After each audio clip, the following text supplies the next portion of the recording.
90-Day Fiancé and its spin-offs are intended to document relationships that transcend borders, but they often end up highlighting cast members who exhibit abusive behavior towards their significant others. The popular reality TV franchise has showcased intense fights and arguments in the past decade.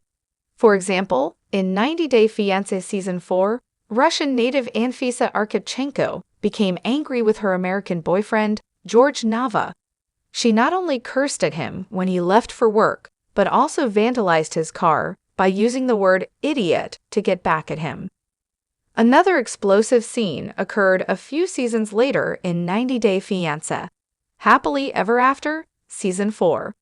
Las Vegas native Colt Johnson didn't provide his Brazilian wife, Larissa Lima, with the luxurious life she desired. Instead, he married her as his trophy wife, which eventually caused them to have a major argument that concluded with Larissa flushing her wedding ring down the toilet.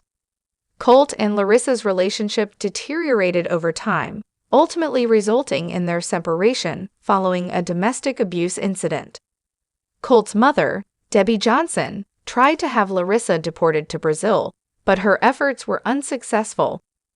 There are other cast members in the 90-Day Fiancé franchise who've been emotionally abusive to their partners. One such example is Pedro Jimeno, who initially acted like a decent husband in his relationship with Chantel Everett. However, Pedro's behavior changed once he got a stable job in the United States. He kept Chantel in the dark while spending excessive time with his female coworkers. Pedro also withheld physical intimacy from Chantel, causing her to suffer silently. He crossed a line when he called Chantel lazy. Even Winter Everett agrees that Pedro was emotionally abusive to Chantel. David Vesfis-Zermano married Evelyn Cormier in 90-Day Fiancé, Season 5 in October 2017. However, the couple didn't have a happy ending.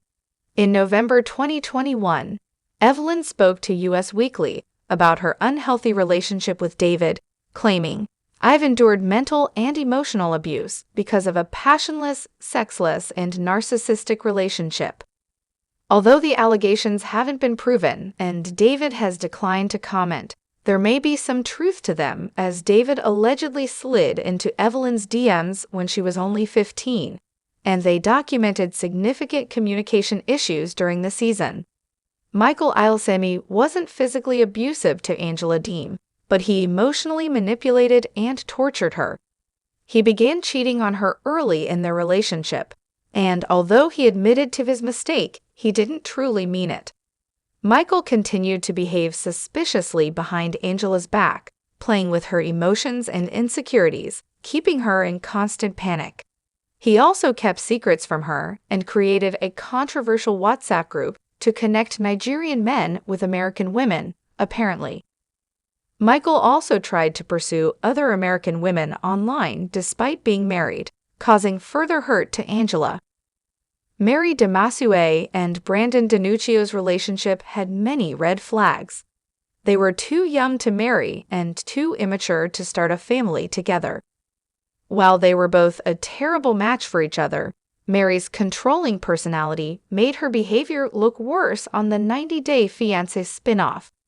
She would curse at Brandon during minor disagreements and treat him poorly, going as far as forbidding him from looking at other women at church. Mary manipulated Brandon's love for her, emotionally blackmailing him into giving her money for a house in the Philippines. Usman Sojaboy Umar and Kimberly Menzies were featured as a couple on 90-Day Fiancé before the 90 days. However, he refused to call her his girlfriend for a long time, keeping her guessing. Usman gradually promoted Kimberly from a fan to a superfan, which must have been humiliating for her. Nevertheless, she didn't lose hope and said yes to Usman's proposal. Despite making Kimberly his fiancée, Usman continued to criticize her physical appearance. He made her feel insecure by calling her fat and suggesting she get a tummy tuck, which became one of many reasons for their breakup. Bated Brown is considered one of the worst partners in the 90-Day Fiancé franchise. He insulted Rosemary Vega by insisting she get an STD test and making derogatory remarks about her breath, even going as far as to ask her to shave her hair to appear more attractive to him. Rose eventually ended their relationship, after which Ed began dating Liz Woods. A leaked phone call exposed Ed calling Liz dumb for giving a ride to her colleague. The single mom also shared that Ed had made comments implying she needed to lose weight. It's no surprise that Angela Deem is on the list. Despite Michael's history of cheating on Angela and behaving suspiciously, it doesn't justify her mistreating him both on and off the camera. One incident involved Michael buying a cake for Angela in an attempt to reconcile, but she took it too far by throwing the cake in his face in a crowded market. Angela had plenty of opportunities to end the relationship and move on from Michael, but instead, she chose to confront and abuse him on 90-day fiancé cameras for almost 7 years. Jasmine Pineda is one of the biggest emotional manipulators in the franchise. She professes her love for Gino Palazzolo, but has only publicly mocked him. Jasmine has kept her fertility history hidden and tried to stir jealousy in Gino by claiming she filmed an intimate video with her ex Dane. She can't seem to disagree with her husband without shouting loudly, often trying to provoke Gino to lose his temper. Jasmine has even ridiculed her husband's sexual performance on TV, making her one of the worst emotional abusers in the 90-Day Fiancé franchise.